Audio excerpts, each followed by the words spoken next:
Jennifer Wood has worked in tea for 18 years after a successful career in branding. In 2007, she founded Kent on Tea in London to supply fine artisanal teas to five-star hotels, Michelin-starred restaurants, and independent coffee shops. Jennifer is the director of the UK Tea Academy, which she co-founded with writer and educator Jane Pettigrew in 2015. The UKTA trains tea professionals and offers courses for tea enthusiasts. Next year, OCN London, a regulated qualifications body with international recognition, will endorse the Academy's courses and certify the qualification for tea sommelier. The UKTA launched the Leafies in 2022 to celebrate the producers and embed best practices in the UKTA's learning program. Thank you, Jennifer, for joining us on the Tea Biz podcast. Today, I want to explore the underlying benefits for producers who enter tea competitions. In my experience, most already know how to make very good tea. They are more curious about how their work compares to their peers and eager for feedback from qualified tasters. Earning a trophy is great, but they soon discover more significant underlying benefits. Can you explain that to our listeners? Yes, I think a really surprising result from the very, very beginning was this incredible cross-fertilization of ideas between the people who entered. They looked at the teas that had won. They looked at best practice. They looked at the socioeconomic benefits going on in the tea gardens. And from the very beginning, it nurtured this incredible sense of sharing best practice. And so it's been very much a case of a community of tea growers finding a place at the Leafies and fascinated by what other people are doing. So there are smaller gardens, tiny gardens from new regions, emerging regions who have never really had much exposure to their teas at all and are now learning from the traditional gardens and the traditional gardens doing new and interesting specialty teas. So there's an incredible sense of learning, I think, that's coming about through the Leafies.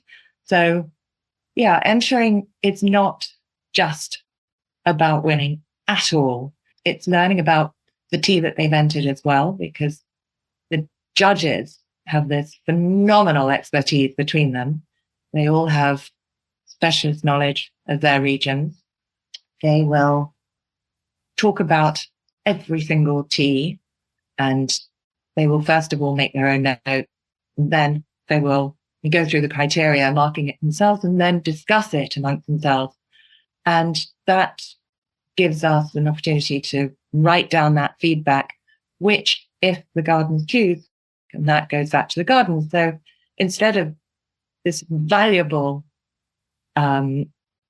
thought, ideas, and knowledge and expertise in tasting, and decades between them all, between all the judges, instead of that just being lost into the ether, this is recorded and can then go back, and so the garden can understand not necessarily what was good or bad about the tea, because that's really not how it works. It was, this had an interesting flavor here. I wonder if they did that. And looking at the leaf, I wonder, had they done this, it might have created that. So, a real sense of understanding the leaves. All they know, of course, is the region. They know nothing more than the region it comes from. And that by getting down some of those notes, that can then go back to the garden, and they can look and think, okay, that's what those guys thought. They may not necessarily agree, but it's another very valuable opinion about what they're tasting, I think. Jennifer, will you cite one or two things that describe how the Leafies differ from other competitions? I think the Leafies is entirely unique in the UK. It's the only dedicated tea awards, for a start. The consistency of the judging panel is something that we really value. So that's not going to be randomers coming in every time and different parameters and different values. Because we have drawn the original judges from a pool of UKTA tutors who are absolute experts in their field and regional specialists, they are delighted to be involved, to have the opportunity to taste all these extraordinary teas and to come back year after year. And because we're not sure, we're based in London, we're not UK centric at all. We have our judges from Sri Lanka and India, Japan, Taiwan, China, and many other experts who have lived and worked in tea regions. Will you share with listeners some of the logistics of receiving entries and prepping them for blind tasting? Yes, the entries start coming in from July. They all go to one fabulous place, our Japanese tea packer and distributor for the UKTA when she sends out all these teas. So they're all accumulated, checked off, and whoever has the entrants are notified that their teas have arrived, so they can relax. And this goes on over several months. And then the work begins. Every single tea is taken out from its original pack and given a unique number. The brewers don't know. Clearly, the judges don't know. Nobody outside the packing room know which teas relate to which garden. So they are packed into the regions. This year, the categories were slightly broader in that we were comparing black teas from Japan against black teas from Sri Lanka and Taiwan, other regions, because last year we had black teas from Japan, black teas from India, black teas from Sri Lanka, black teas. And so they were all just compared to their own regions.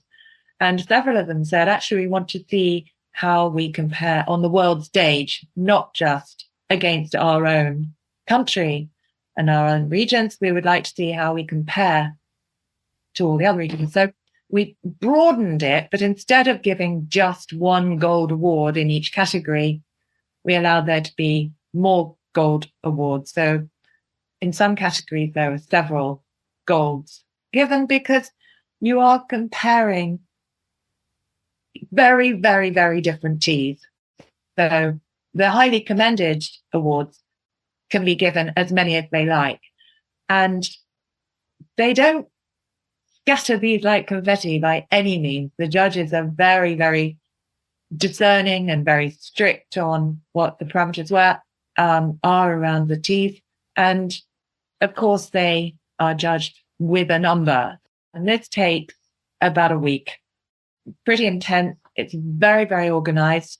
I had a team who were tireless and remarkable in helping us get that organized and getting it into the tasting room at Fortnum Mason, the food and drink studio, which is where some of our judging took place. How many people are involved in the logistics? 5 or 6. And I would say that we could do with 10 or 15.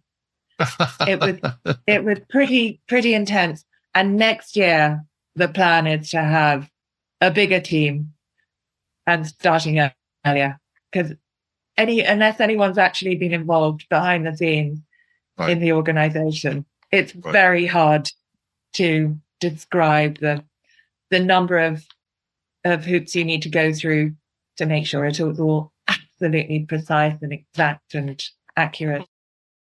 Let's take a snapshot of a day when the competition is judged. The teas are all prepared thoughtfully according to the tea maker's suggestions, right? Yeah.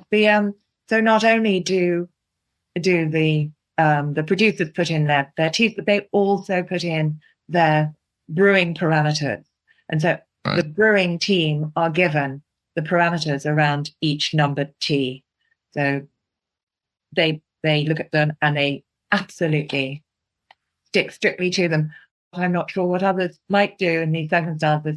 But sometimes a tea is made exactly according to the producer's instructions, and the judges are questioning it. They're saying, this is way too light. We're not getting enough out of this. How was this brewed? How did they go back and they look at it? And often they say, you know what? This, looking at the leaf, this needs more time. This needs a higher temperature. This needs this. Can you try it again? So they might have judged it the first time according to the producer's instructions, but then they think if it's not being given the benefit of how the production, they can ask and the brewers will brew it again. And then very often they get incredible flavors. They get amazing aromas. They're really excited by it, and it wins an award. So the judges have some latitude to seek out what they think would be the best showing of the tea. They absolutely do. They're making that judgment based on something other than what the producer says. They're making it based on their professional judgment. You're right. Yeah. That's a nice aspect because you're not dealing with amateurs here. You're dealing with professionals. Does every judge taste every tea? The judges work within particular categories. There are always at least 3 judges on every tea in a team, and there's the lead judge on that team who is from that region. So there's never a Taiwanese tea that is tasted only by our Sri Lankan judge, or we have to do best in show at the end. Right. So this is really fun. We get all the golds from the week together, have them brewed in this incredible sort of precision, army maneuvering way, and make sure that they're all along the table, and the judges can then eliminate and choose, and again, by some sort of astonishing connection and unanimous, they come to a conclusion which is generally completely unanimous on what is best in show. And it's an exciting tea every time, and they are blown away by it.